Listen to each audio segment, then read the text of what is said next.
குரு சிஷ்யன் எனக்கு தமிழ்ல ஃபர்ஸ்ட் படம். அதுக்கு முன்னாடி தெலுங்குல ஒரு படம் பண்ணிட்டு 2வது படம் ஜஸ்ட் பண்ணிட்டு இருந்தேன். இன்னும் நான் முடிவு பண்ணிக்கல. படிப்பு அது எல்லாத்தையும் விட்டுட்டு நான் இங்க வரணும், இது ஒரு கரியரை எடுத்துக்கணும் அப்படிங்கறது நான் முடிவு பண்ணல. அந்த பர்டிகுலர் நான் அப்ப அந்த டைம்ல பண்ணிட்டு இருந்த அந்த ஒரு படம் வந்து நல்லா இன்ட்ரெஸ்டிங்கா இருந்தது. இன்னும் அந்த தெரிஞ்சவங்களுடைய ப்ரொடக்ஷன் அந்த மாதிரி இருந்ததுனால கம்ஃபர்ட் லெவல் இருந்ததுனால பண்ணேன். குரு சிஷ்யன் வாய்ப்பு கிடைச்சது. ஐ செட் ஓகே, ஐல் டூ. இப்போ எனக்கு எப்படின்னா, நான் இண்டஸ்ட்ரிக்கு வரும்போது நான் விரும்பி, அதாவது தேடி ஆசைப்பட்டு அது ஒரு பேஷனட்டா ஒரு வெறித்தனமான அதை தேடி நான் வரல இல்லையா.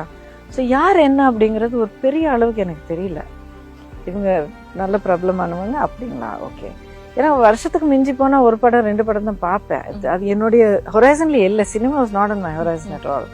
பட் குரு சிஷ்யன் செட்டில் ஃபர்ஸ்ட் டே கால் எடுத்து வச்சதுல இருந்து லாஸ்ட் டே வரைக்கும் எனக்கு கிடைச்ச அந்த கேர், அந்த ஒரு கம்ஃபர்ட், அவ்வளோ அவ்வளோ பத்திரமா, அவ்வளோ ப்ரொடெக்டிவா, அவ்வளோ அன்பா பாசமா எல்லாரும் நடந்துட்டாங்க என்கிட்ட.